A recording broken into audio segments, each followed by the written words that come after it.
Welcome back to my favorite part of the week. It's the weekly vlog on Mondays where I catch up on everything I read in the past week and what I watched, which is the most important part because, yes, this is a book review channel, but I do consume so much other media that I just want to talk about. So hello, my name is Zach. This channel, as I mentioned, is mostly science fiction and fantasy book reviews because that is my love and passion, but I do also read business books, personal development, comics, manga, a little of everything, and I also watch a little of everything. So to start things off on the reading aspect, because it's at the front of my mind because I had some really, some okay and some really great reads this past week. This week was a week of finishing two big books. The first was finishing Katabasis by RF Kuang. I got my library hold and I wanted to finish it and get a review out, which was published actually today because it's the book that's I see everywhere. Everyone's talking about it on BookTube. I don't watch Book Talk, but I think it's on Book Talk and I see it discussed on Reddit. So Katabasis is the hot topic and I wanted to finish finish the story and finish the review. To me, the spoiler, it's about a 3.5 out of 5. I'm rounding up to a 4. It's a book that didn't work for me personally, but I know Kuang has fans, so it will work for others. To me, it had pros and cons. Some parts were interesting, like the magic system. Some, like the characters, didn't really work. So it's one of those, it's kind of depends, which is a lot of books I'm realizing lately that it just depends. Sometimes books that other people love, I find, so-so. And books that I love, yes, not everybody loves the same books, which is my second point and the other chonker of a series that I started and finished and had such a good time reading and living in this world is Gardens of the Moon, Malazan, Book of the Fallen, Book 1. I absolutely loved this book. It was amazing. It gripped me from chapter 1, chapter 2, when everything goes down with the mage getting transferred. This is kind of a spoiler to another body. Not really a spoiler because it's chapter 2, but there's just so much going on. There's magic, there's dragons, there's undead, there's immortal knights, there's kingdoms, assassins. This is right up my alley. I absolutely loved it. Had the best time with Malazan and a very decisive or divisive series because one, the length, and second, so many POVs. There's so many points of view in this, just the first book. The chapters will sometimes have one character start, and then a couple paragraphs later, it's another character experiencing something without much transition. But to the credit, and I didn't find this jarring at all, the author always tells you who's speaking. It's not a mystery. You just, have to pay attention to what's being written, listen to the audiobook a little more closely, but I had no trouble keeping up. Yes, there's a lot of terms thrown around, but it's like any epic fantasy series where at first you really don't know who's what it all means, but there are context clues that you just follow along and you figure it out. I thought it was totally fine for an epic fantasy series, and yes, it just satisfied everything I was looking for at this moment, with action, with intrigue, with world building, most importantly, of this really rich world where gods are intervening in the empires that are clashing, the Malazan empires on its conquest. It's just really cool. I did record the video for that to be posted soon because I just had such a great time that I wanted to talk about it while I was recording the Katabasis review. So those are the two I finished, and then I have 3 or 2 that I started. Another caveat series, which is The Spear Cuts Through Water. This is a book, I hate to say it, divisive, because while it's rated very highly on Goodreads, I am absolutely struggling. I gave it about an hour and a half of the audiobook, so I'm about 9-10% through. And while I can understand that the story is really interesting, the way it's told as a play, telling this tribal mysticism of the Filipino tribes, it's very interesting, but just not gripping me. Right now, they're on this journey, and I honestly don't really care for them. It hasn't built to a bigger mystery or suspense yet, so I'm hesitant to keep pushing on when there is other stuff calling my name that I really want to get to, because I have book 3 of Book of the New Sun by Wolfe, The Sword of the Lictor. Just started it today because I'm unfortunately pushing aside The Spear Cuts Through Water. And yes, I just want to know more of what's happening with Severian and his crazy journey through Book of the New Sun and Earth. Very cool. I just want to get to this book. And to top it off, there's 2 other books that just came through in the library. So I hate that the library is driving what I'm reading, but you can't beat free. My taxes are paying for it. So because I have 2 great books coming up from the library, I'm not going to say them yet because I'm not sure I'm going to get to them. Well, I guess, okay, yes. One of them is Monsters and Mainframes. It's kind of my spooky season read. I saw the blurb somewhere. It sounds interesting. Monsters and Mainframes. Yeah, kind of a computer and monsters. Seems interesting for anyone that's into tech and technology and fantasy.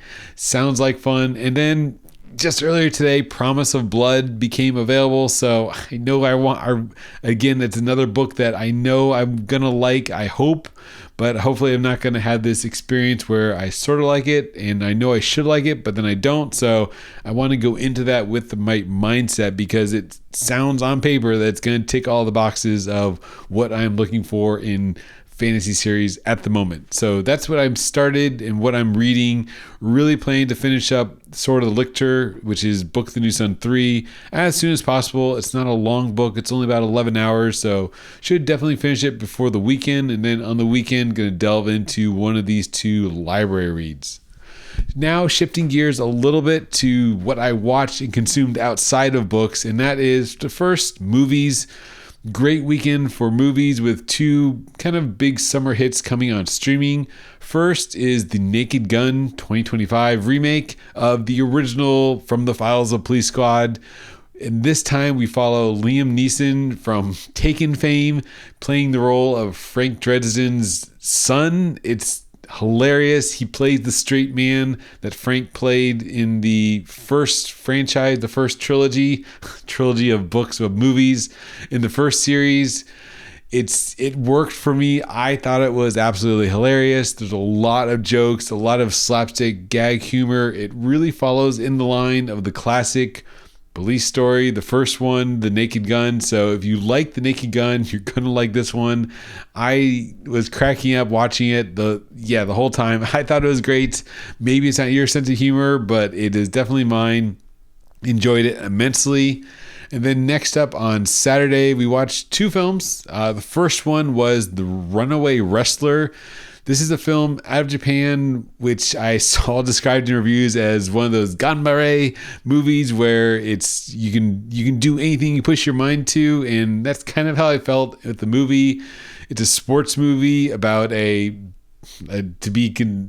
cliche, a down her luck teen who reinvents her life by joining wrestling in Japan. She joins a women's wrestling league and finds it within herself to rise to the ranks and become the star of the wrestling circuit that she's in. So it's very much that feel-good kind of movie that you can turn your life around if you just try hard enough. So a little bit cheesy, not the greatest film. I gave it like a 3 on Letterboxd.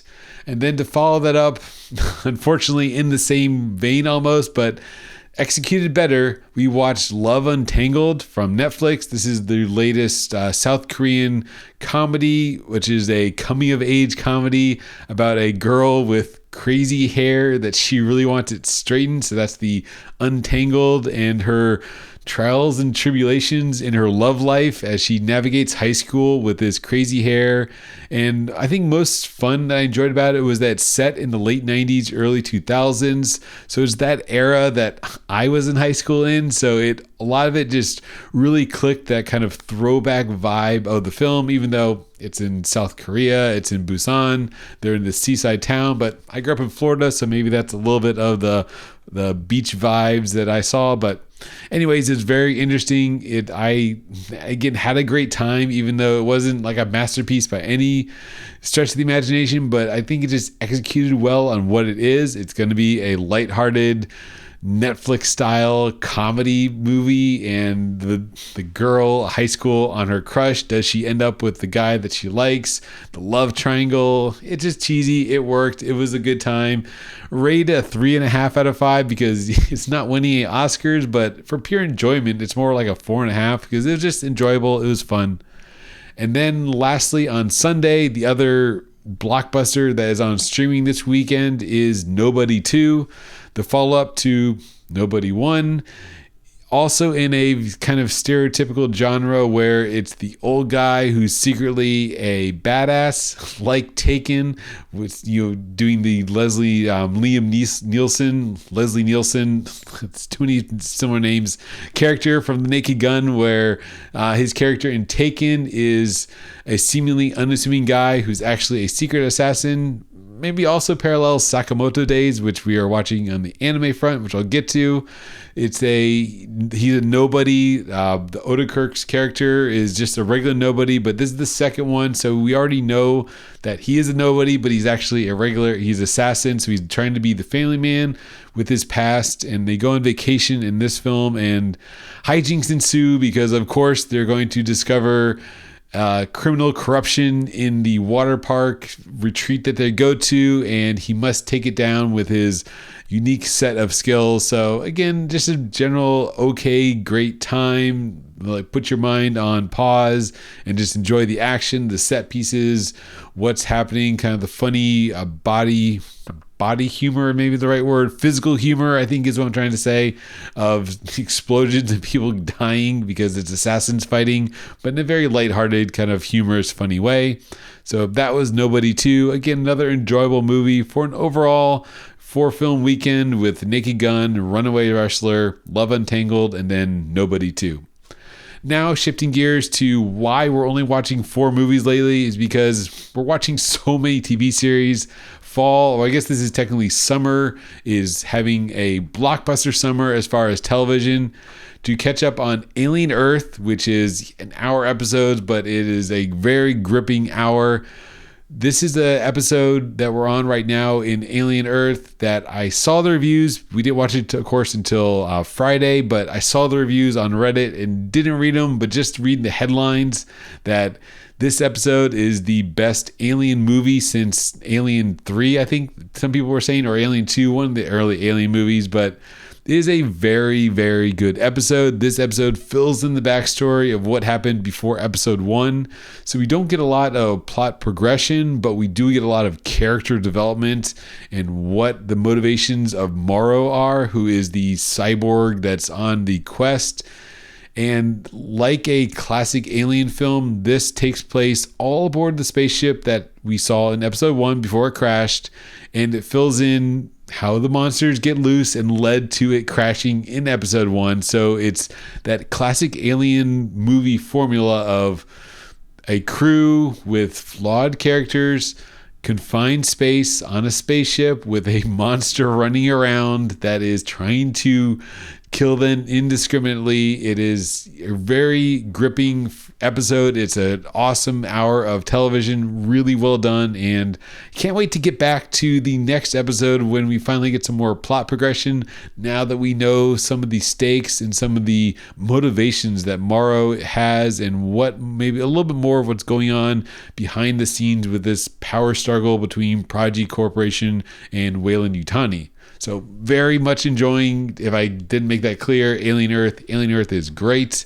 And then to switch to anime, because we're not watching any other live action series at the moment, even though we are so far behind on things like Foundation. But summer anime has been great with, just still watching what we're watching. So caught up this weekend on DanDaDan. Still fun, still a lighthearted time. Sakamoto Days.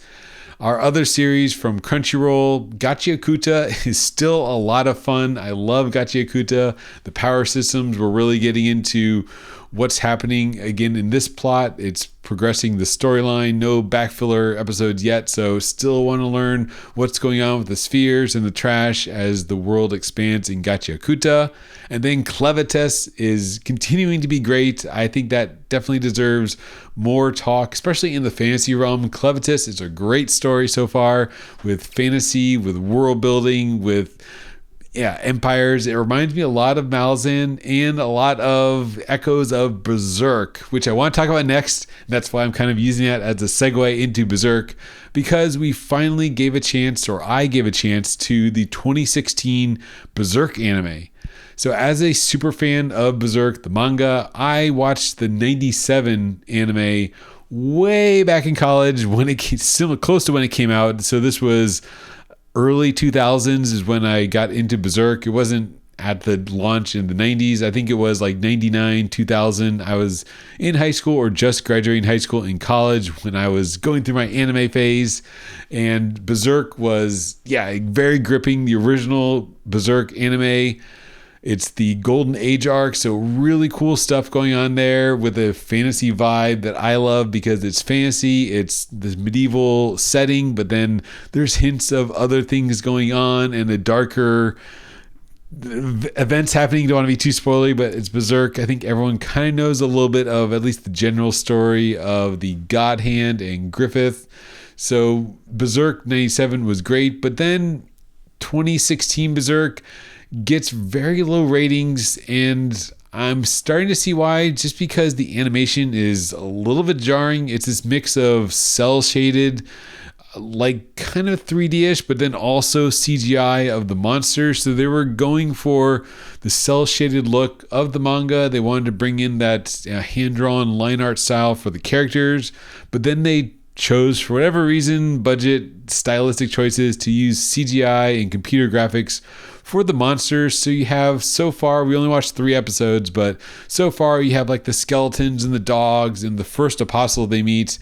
Very, doesn't age well, even though it's only, well, I guess it's almost 10 years old now, but it's a little rough to look at, especially when you have, again, comparing it nowadays with 3D animation like the Donghua Chinese animation. Renegade Immortal looks amazing. A lot of the recent Chinese animations that are full CGI, computer generated, are just beautiful. So this, maybe I'm giving it a pass because it's 10 years old. It didn't age well. It didn't age that bad, but it's a little jarring to watch the animation. That said, the story is still great. As a fan who's read all of Berserk, the manga, I watched it with my wife, and she was so far able to keep up. She didn't quite get everything that was going on. So the way the plot is structured is we're dropped after the Golden Age arc. So this doesn't rehash what's been told a million times. The Golden Age arc, which is told in the 97 anime and in the movie trilogy. So they're finally moving past that, and it's in the Black Swordsman arc. So Guts is, post Eclipse, he's on his own, trying to kill the apostles, trying to rescue Casca. And we see hints of Casca, and the story, again, for someone like my wife who has no context of the original Berserk, it does tell through flashbacks of hints of what Griffith was doing, the Eclipse. So if you are completely new to the Berserk universe, I think you still can pick this up. She's a little confused, honestly, like, who are the Band of the Hawk? Why are we showing this guy with white hair? Who's this Griffith? Why is he important? Because the anime so far hasn't really made that clear to the casual viewer. So I think they're definitely balancing that here, where you have fans like myself who know the plot and just need those hints to kind of drive the story forward, but also to cater to the new fans that may have heard about Berserk and how great the manga is. You got to give them something to establish the context, because the Guts we meet here has already had this huge traumatic event happen to him, and he's dealing with that trauma, and he's on his quest to rescue Casca, and the viewer right now doesn't even know who Casca is. So I know they're trying to walk that fine line of showing a little bit, but not too much. So far, so good. We're only on episode 3. It's, I think, a short first season of like 12 episodes, and season 2 is also about 12, 13 episodes. So we'll see. I think we're going to keep watching it, hopefully. So that is, in a nutshell, my media weekend of books, movies, and live action and anime. So lots of stuff going on. Again, the plan for the week is to finish up Sword of the Lictor and start on some of these Goodreads reads before, or not Goodreads reads, these Libby library holds before they're due back to the library. And then whatever is on TV this coming weekend, I haven't looked at the streaming schedule, but hopefully can find some interesting movies for the upcoming weekend as we are about halfway through September. So thanks for watching this review weekend recap, and do check out my review of Katabasis, which posted today as of recording, even though this won't go up for a few days. And then be on the lookout because I shared my gushing positive review for Gardens of the Moon Malazan Book of the Fallen #1, which I loved. So if you want to just hear about something you already know, if you already love Malazan and you want to hear why I love Malazan, you can check out that video when it comes out. Thanks for watching and have a great day.